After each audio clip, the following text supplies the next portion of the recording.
Hello everyone, स्वागत है आपका एक नए ब्लॉग में। और इस ब्लॉग का टाइटल और थंबनेल देख के आपको पता चल ही गया होगा कि इस ब्लॉग में क्या होने वाला है। बेसिकली मैं गांव जा रहा हूं, उत्तराखंड में मेरा गांव है। और अभी टाइम लगभग 10:30 या 11 हो रहा होगा, क्योंकि अभी पैकिंग कर रहे थे तो पैकिंग में थोड़ा टाइम लग गया। और अभी मुझे जाना है पहले बाल और दाढ़ी सेट कराने, क्योंकि काफ़ी बड़े हो रखे हैं। ऐसे तो गाँव जा नहीं सकता, जाऊँगा तो फिर समझ रहे हो।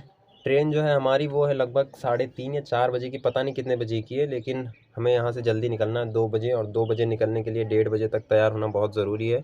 और वैसे भी आज संडे है तो बाल कटाने के लिए वहाँ जाऊँगा, वैसे ही भीड़ लगी होगी आज संडे के दिन। तो मैं सोच रहा था आपको एक मस्त सी ट्रांसफॉर्मेशन दिखा दूँ। टिकटॉक होता तो मैं पाउडर उड़ा के दिखाता, लेकिन यूट्यूब है तो इसलिए 1 2 और ऊपर से ये वेल्डिंग वाला चश्मा। अब बताना भाई तुम्हारे भाई की ट्रांसफॉर्मेशन कैसी लग रही है। तो फिलहाल अभी चलते हैं, क्योंकि पैकिंग करनी है और टाइम भी काफ़ी हो गया है। तो गाइस पैकिंग हो चुकी है और कैब आ रही है अपनी।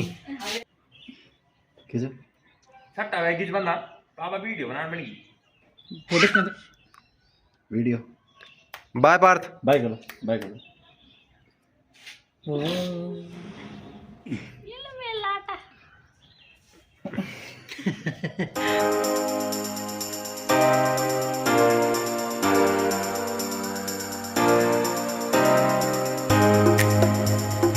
तो भाई अभी पहुंच चुका हूँ चारबाग स्टेशन पे। और सामान थोड़ा काफ़ी ज़्यादा है, इसलिए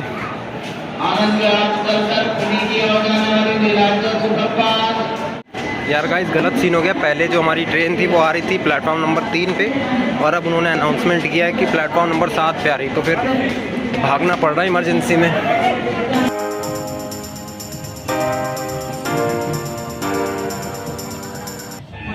ये देखो भाई साहब, हमारी ट्रेन जो है 1.5 घंटे लेट हो चुकी है, और इसको मुरादाबाद पहुंचते पहुंचते 10:30 बज जाएंगे, जो कि 9:30 बजने चाहिए थे।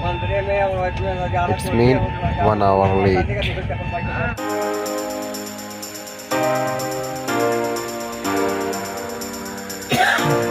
यार 9:30 बजे मुरादाबाद पहुंचने की टाइमिंग थी, 12:30 बज गए यार। 3 घंटे लेट हो गई ट्रेन, और ऊपर से यहाँ पे दाना निकला है। हाँ, और यार ट्रेन में एक्सपेक्टेशंस होती हैं कि बढ़िया से सीट पे बैठेंगे, चिल मारेंगे, गाने सुनते हुए आराम से लेट के जाएंगे। रियलिटी पता क्या होती है? ये देखो रियलिटी, ये देखो रियलिटी है ये। तो गाइस फाइनली बस में चढ़ चुके हैं और अभी निकलना है। ठंड बहुत तगड़ी हो रही है भाई।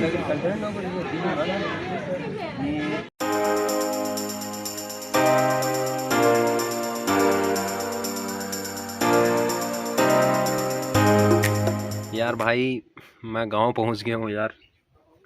बहुत गलत चीज़ हो गई मेरे साथ। ऐसा होना तो नहीं चाहिए था, बट क्या कर सकते हैं। ज़िंदगी में अगर मेरा सबसे बुरा ट्रैवलिंग एक्सपीरियंस रहा होगा तो वो यही वाला है भाई। मैं शुरुआत से बताता हूँ। कल हमारी ट्रेन थी 3:30 बजे की, ठीक है। तो मम्मी ने कहा कैब करने को, मैंने कहा ठीक है।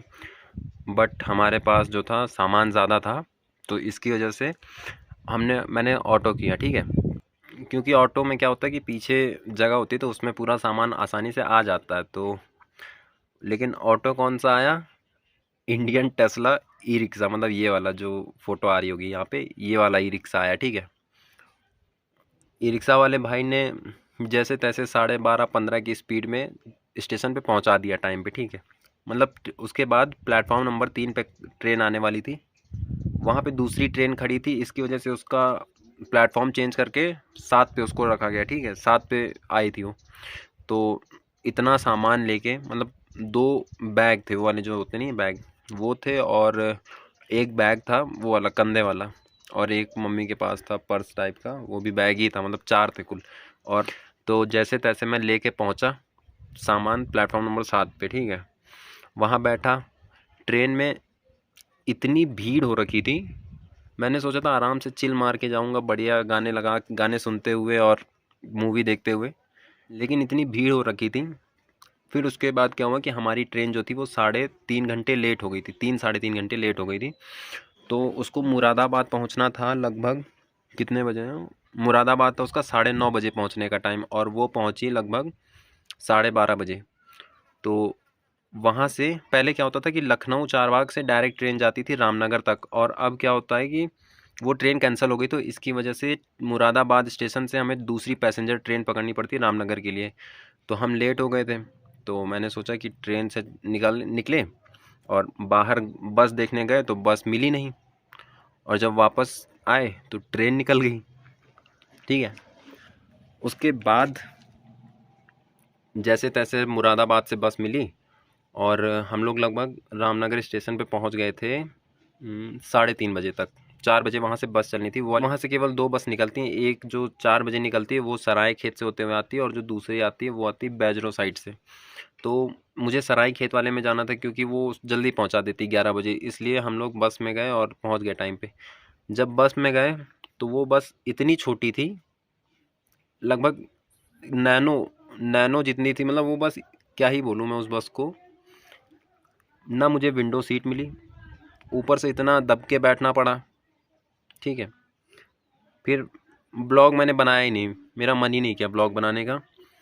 उसके बाद जैसे तैसे धक्का मुक्की खाते खाते बस में, मुझे विंडो सीट कब मिली, जब मुझे अपने घर की विंडो दिख रही थी, मतलब जब मैं घर के पास आ गया था, बस जब घर के पास आ गई थी तब मुझे विंडो सीट मिली। मैं सोच रहा था बस यार कब कट जाए ये सफ़र। हाँ, लेकिन मैंने सफ़र में, जब मैं ट्रेन में था तब मैंने एक मूवी देखी सीतारामम। भाई इतनी जेन्युइन मूवी है, मतलब क्या ही बोलूँ यार। उस मूवी को मैं देखा, मतलब 2.5 घंटे अगर आप उस मूवी को देखोगे ना तो आप 2.5 घंटे, मतलब उसमें सन 1965 की स्टोरी है शायद, तो आप 2.5 घंटे के लिए सन 1965 में पहुंच जाओगे। इतनी जेन्युइन मूवी और इतनी बढ़िया स्टोरी, इतनी बढ़िया एक्टिंग, मज़ा आ गई कसम से देख के। उससे थोड़ा टाइम कट गया था। बाकी अभी मैं घर पे बैठा हूँ सामने, और मेहमान आ रहे हैं मिलने, जो देख रहे हैं कि यहाँ पे घर पे कोई आ रखा है।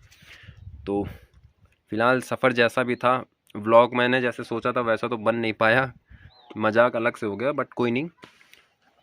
लेकिन मैं आपको नज़ारा दिखाता हूँ यहाँ पे। भाई इतना गजब नज़ारा है कि अगर तुम देख लोगे ना, सच में तुम्हारी आत्मा पवित्र हो जाएगी, तुम्हारी आंखों को मोक्ष प्राप्ति हो जाएगी। एक बार देखो जरा नज़ारा।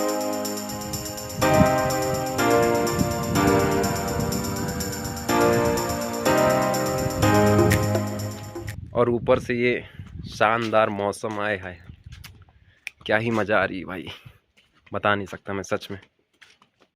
मैं गांव में आया था, सोचा था चिल मारेंगे बढ़िया, पीछे वादियों का मज़ा लूँगा, लेकिन झाड़ू लेने के लिए भेजा गया भाई मेरे को। अभी क्या किया जाए यार। गाइस इस वीडियो को यहीं पे एंड कर रहा हूँ। अगर वीडियो मतलब अच्छा लगा हो तो लाइक करके चैनल को सब्सक्राइब ज़रूर कर देना।